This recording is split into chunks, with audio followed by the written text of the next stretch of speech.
and welcome to another episode of Mind My Age, the podcast where we dive into the science and stories behind healthier aging.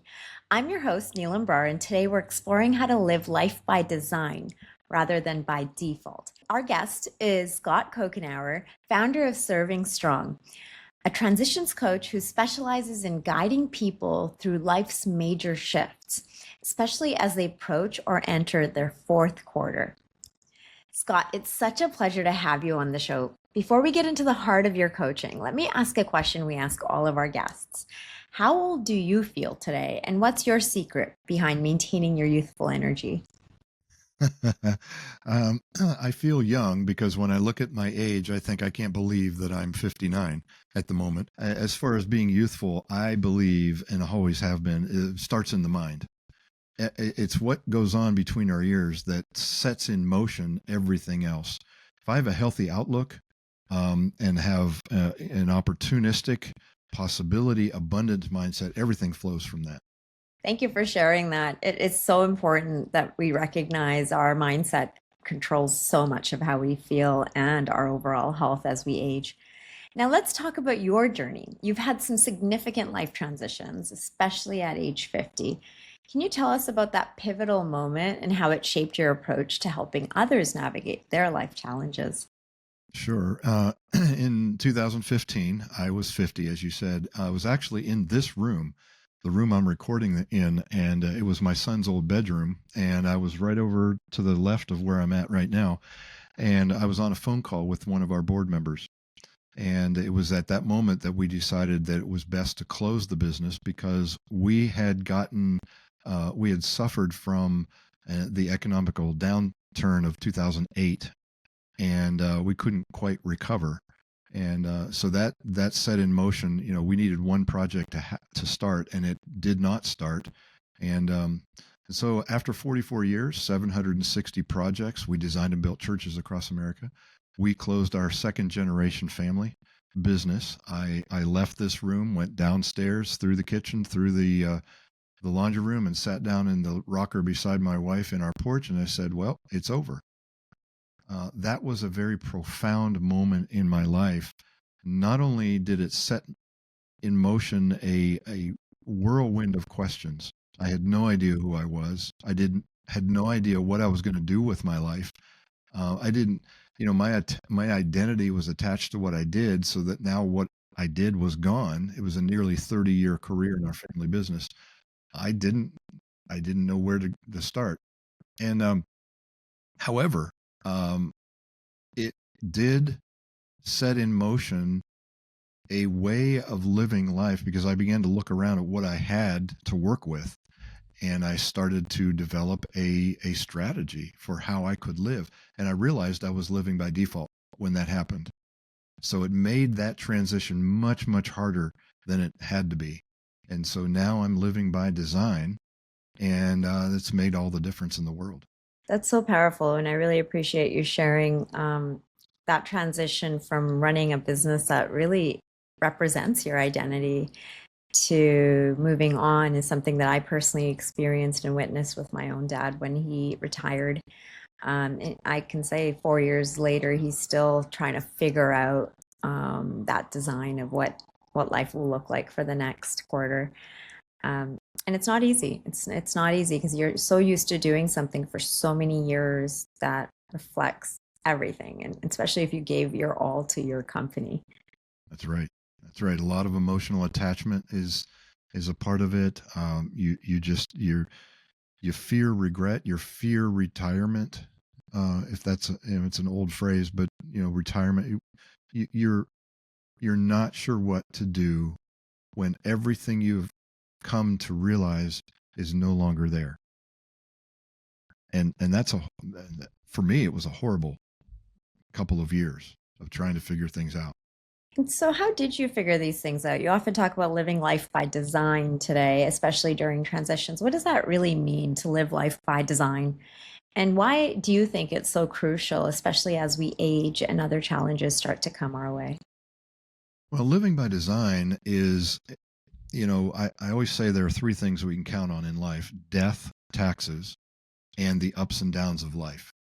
So it doesn't matter whether you're strategic, whether you're living by default or design, you're going to face ups and downs, good times, bad times. But if you're living by design, you're working on something that transcends those ups and downs. It's like being intentional about every part of your life. And I think in terms of 6 parts of life, your spiritual anchoredness, your physical fitness, relationships, your emotions, vocational alignment, and financial freedom. As we age, this becomes increasingly more important because the fact of aging. We enter into a stage of life that we've never experienced before, and we in many ways we can't do what we used to do, and that raises questions in our mind, not to mention the fact that we become face to face with the limited amount of weeks we have left versus the weeks we have lived, given all of the input that we get from the life expectancy. um, right now, I think an American male life expectancy is 78.5 years. And of course, many people live longer than that now. But the fact that there is a lifespan and a life expectancy, we begin to have real questions about who we are and what we're all about. So as we age, it's really important to get very clear about our purpose. And with a purpose, then we can be more intentional. And when you live intentionally, you have less regrets and you enjoy life today in the moment. Scott, you've developed a framework that includes 6 hallmarks for a fantastic life. Can you walk us through these hallmarks and explain how they work together to create a fulfilling life, especially for those that are listening and might be approaching their fourth quarter or they're in their fourth quarter? Sure, let me define fourth quarter first. If you take that lifespan of 80 years and break it into 4 20-year segments, the first 20 years is what I call our learning quarter. We're going to school, we're being nurtured. Then we enter our second quarter, which is our 20s and 30s, and I call that our building quarter. We build our family, our career, our name, our financial condition, and all that. And then we enter the third quarter, which is our 40s and 50s, which I call the reaping quarter. We begin to reap the things we have built in our second quarter. And then we start to enter our fourth quarter, which is our 60s, 70s, 80s, and beyond. Um, and so that's what I mean by the fourth quarter. 6 hallmarks of a fantastic fourth quarter. Um, the first one is being spiritually anchored. Whatever that means to you, to be spiritually anchored, that's the central part of the 6 hallmarks. All the other 5 branch out from there. Then we take a look at our physical fitness. How are we taking care of ourselves physically, stretching, uh, increasing our core strength? Then we move over to relational richness. How rich are the relationships? And I think that's one of the most important things about growing older and into your fourth quarter. We were born for community. And I think the importance of our relational richness um, takes a very prominent part in living a fulfilling fourth quarter. Then we move over to emotional health and all that that means. How are we dealing with this space between our ears and how we have our outlook on life? The other 2 are related to work and finances. Vocational alignment. I call that in particular vocational alignment for a purpose because I define vocation not so much in terms of what we do for a living or for a paycheck, whether it's a W-2 or a 1099. I define vocation as what you give your time, energy, and attention to. And so that can change as we go through stages of life, like a business owner who sells their business or closes or retires, whatever the transition in business, that vocation shifts. And I think a lot of the struggle that business owners face when they exit their business is that they now become vocationally misaligned. And you combine that with the identity and how we attach our identity to what we do, that becomes a very difficult season. So the importance is becoming vocationally aligned, finding that next thing that you can give your time and energy and attention to. And then the last one is being financially free. Now, that has to do with your income, your savings, your retirement fund, all those sorts of things. But I want to make a distinction. Going back up to the relational richness, there's a reason I choose rich in relationships and freedom in finances. I don't talk about financial richness, I talk about financial freedom. And that's totally different. It's not a trying to build your financial rich wealth because that is not as important as we get older. What's important is how rich your relationships are. And so those six hallmarks become pillars for a strategic plan. And the strategic plan is how we live intentionally. Now, they're interdependent.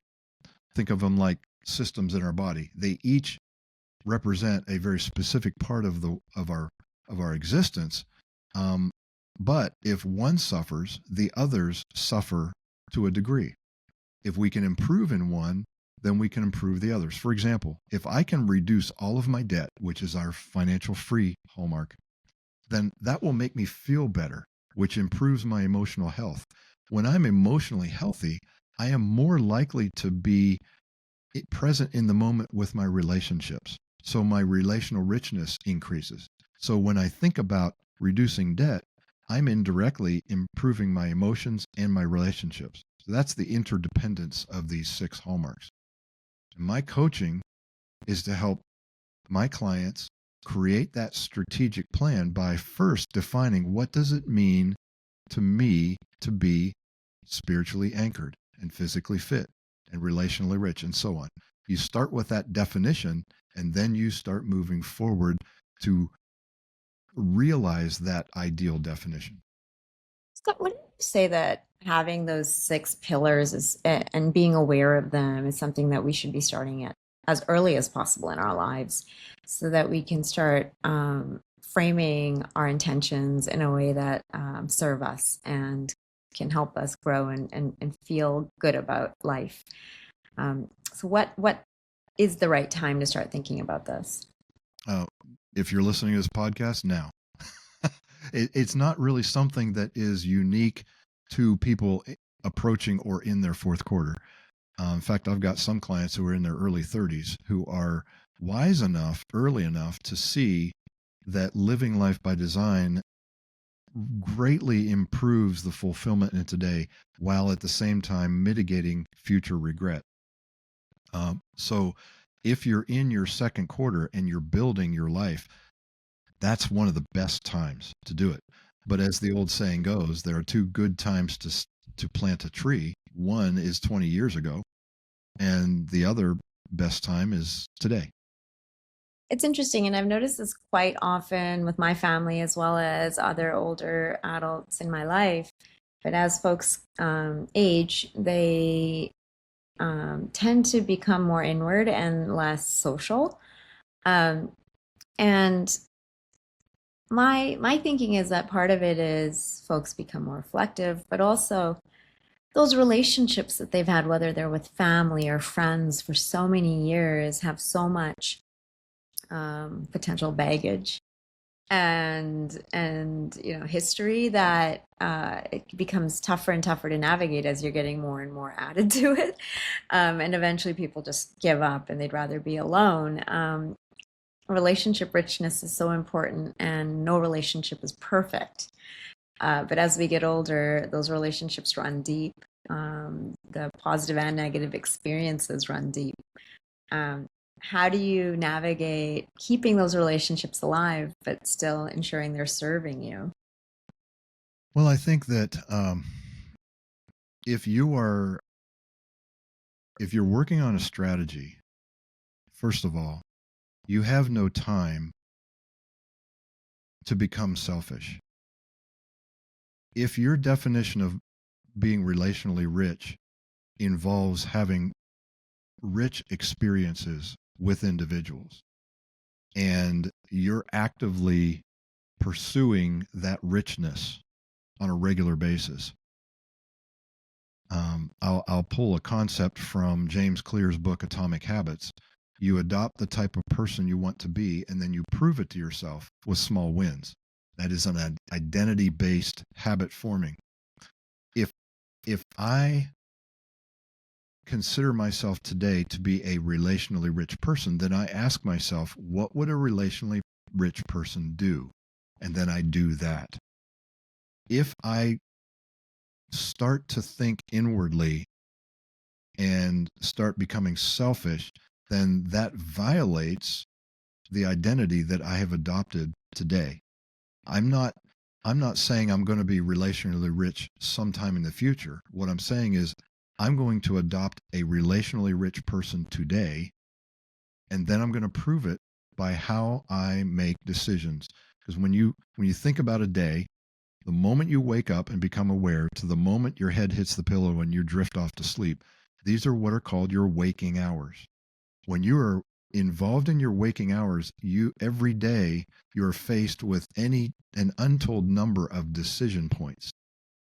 That lays the foundation then, okay, you've got a lot of these decision points that you will face. Some days have more decision points than others, but use those decision points to prove who you have adopted yourself to be. You have chosen to be an emotionally or a relationally rich person. What would a relationally rich person do in each decision point during your waking hours? So it basically mood proofs the whole process. So if I'm not feeling particularly friendly, then I will ask myself again, if I am a relationally rich person, regardless of how I feel, I'm going to make a conscious decision to honor and prove in this decision point that I am relationally rich. And I will overcome any kind of tendency to become inward. So the strategy becomes the benchmark, and we are working that strategy. We don't have time to be inward and to become selfish because we're so busy pursuing a strategic plan that it mood proofs and it gives us what we need to make the right decisions in the moment. You emphasize execution in your coaching, particularly through the what you call the 90-day sprints, which I like because I think time-bound goals that are quick and easy to understand are sometimes really useful for people that feel overwhelmed.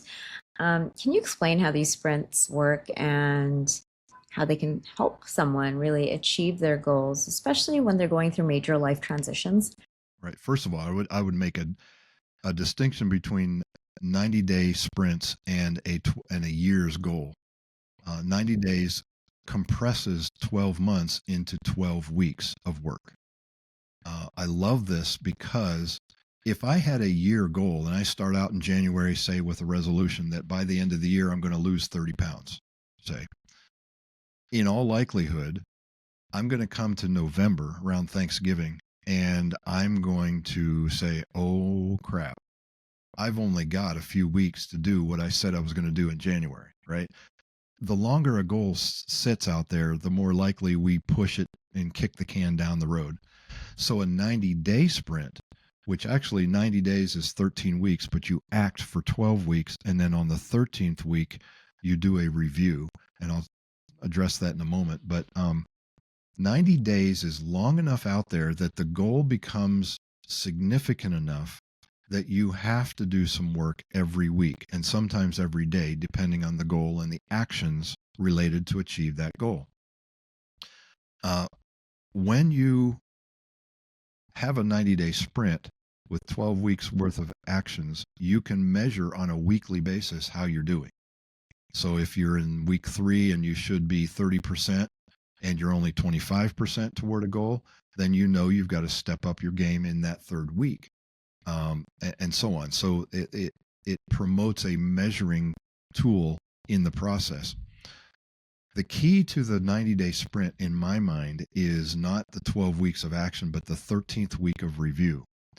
Now, keep in mind, the 90-day sprint is a part of an overall strategic plan. So I'm moving the needle from point A to point B in order to get to Z eventually. So at the end of 12 weeks, I will step back and I'll pull my strategic plan out and I will say, okay, what do I know now that I didn't know 12 weeks ago? And what can I do to move forward with that new knowledge? Think of it like a quarterback who is coming off the field after 4 downs. They had to punt, and he gets his headphones on and he's talking with the offensive coordinator in the booth. And the offensive coordinator says, you got to watch 68 because we're going to have to double team him because he's breaking through the line too much. And watch what you're throwing, where you're throwing, because 24 is watching your eyes. That information that the quarterback got on the sideline is now new information that he goes out the next time. He's smarter and makes some changes and iterates for the next set of downs. That's what 90-day sprints are. So when you string 90-day sprints one after the other, for example, 4 of them in a year, every sprint that you engage in, you're smarter than the sprint before, which accelerates your progress toward that strategic plan that you're working on. And it's all pivotal to the review between sprints. Why the magic number of 90 and not 30 along with like a month, which people like really well understand? That's a good question. Immediately what comes to my mind is if you're going to pursue a goal for 30 days, you're likely going to understate what you need to get done. And it may not be a meaningful goal, because what you want to do is find that fine line between a goal that is significant enough and pushes you, but doesn't push you so far that you become discouraged. So in my mind, you say a month sprint, a 90-day sprint, and a 12-month sprint.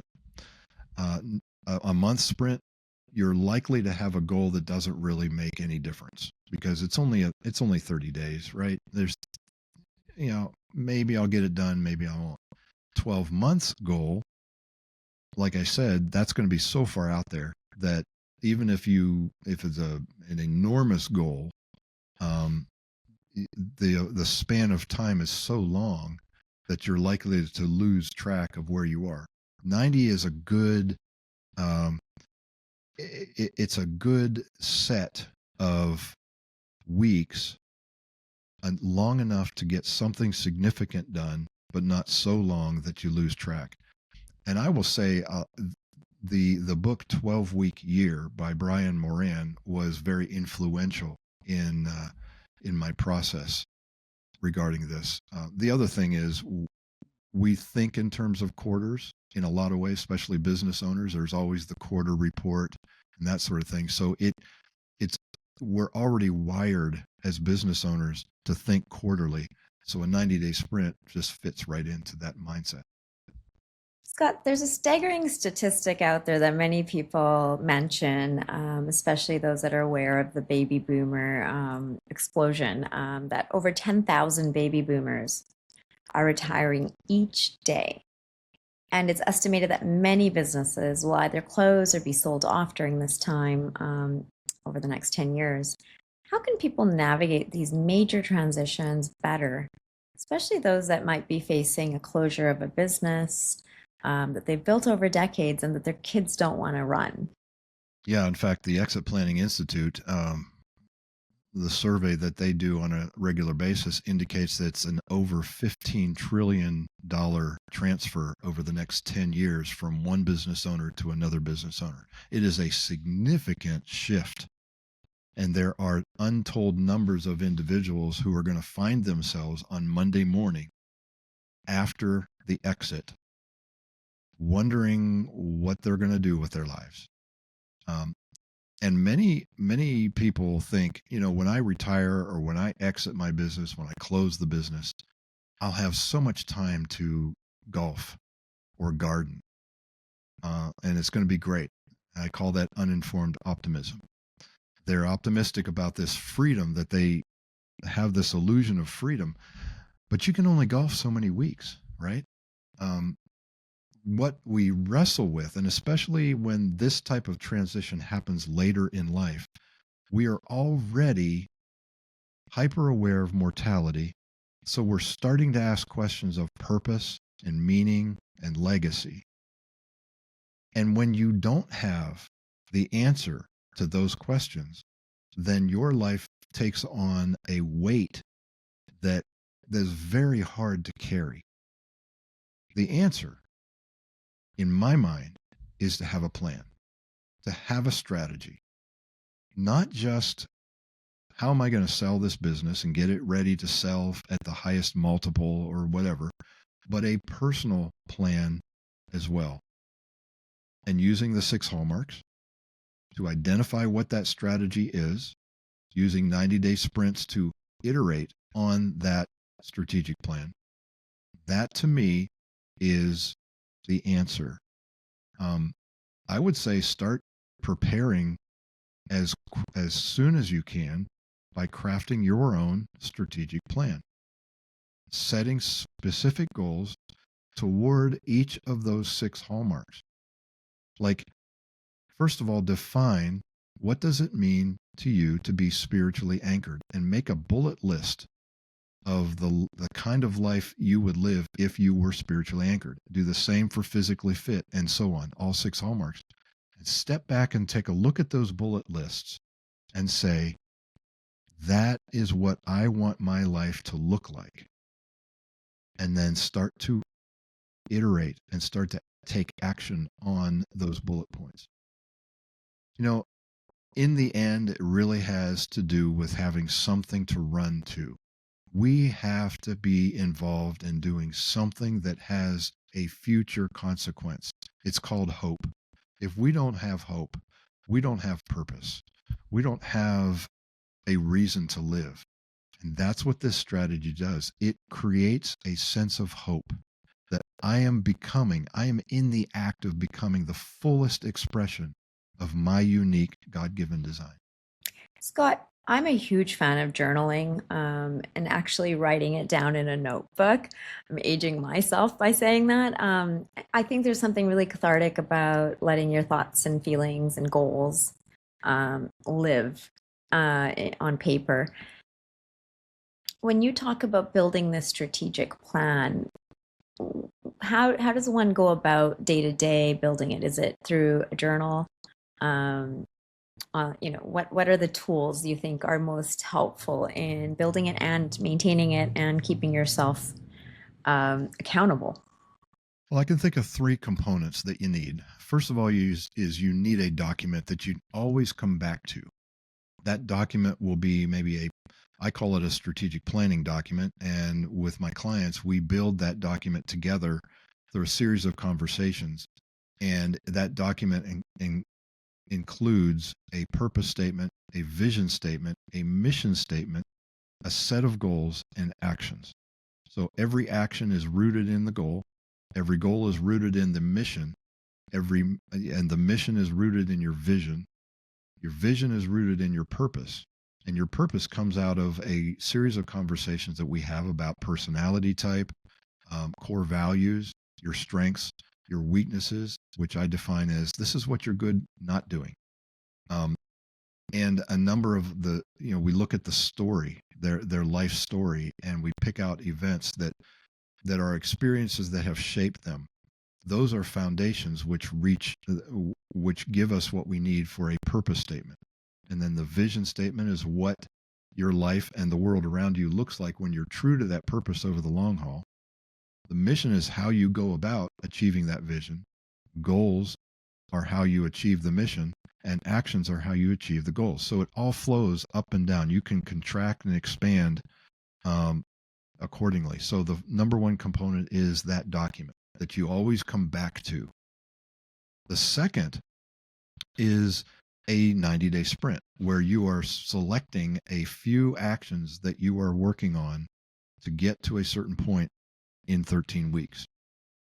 And then the third component is what I call the 5D process. The 5D process is a way of addressing the ups and downs so that you don't lose your agency. the first step is you want to download, and that's the journaling. Get everything out of your head and onto paper. That way you are literally and figuratively above it. You're looking down on what you've written down, which is cathartic. It's therapeutic because you feel good. We've all said this or heard it. Man, that felt good to get that off my chest, right? When we can separate ourselves from the details, that alone is very helpful. That's download. Once you've downloaded it, then you discern. You group what you've downloaded into affinity groups. Like maybe 3 or 4 things you wrote down had to do with physical fitness. Maybe a couple of them had to do with spiritual. Maybe 1 or 2 had to do with financial. You discern, and then that allows you to design your path forward. So what am I going to do with these affinity groups from my download? And then I take action in a 90-day sprint, and then I dig. What did I learn from what I did? So download, discern, design, do, and dig. Those 5 steps, that is the third component of how you can regain your agency when you get knocked off the horse, so to speak. And let me, if you don't mind, I'll talk about agency for a second. Agency is when we don't feel controlled by circumstances or other people's decisions. We are on top of it. We're not under it. When we lack agency, it's when we feel like we're being controlled by circumstances and other people's decisions. But here's the truth of life. Everything we face, whether they are positive things, negative things, or anything in between, everything we face has context. Therefore, if you step back from anything you face, and you step back far enough, you will begin to see options. And those options will lead to choice. And I define agency as options plus choice equals agency. So if you've got that strategic planning document that you always can come back to, and you've got a 90-day sprint that you're working toward that, achieving that strategic plan, and you've got a 5-step mechanism to regain your agency, I think that's all you need. I mean, you can navigate through your life with those components. Scott, many of our listeners might be the children of aging parents, such as myself, who are going through transitions. What advice do you have for me?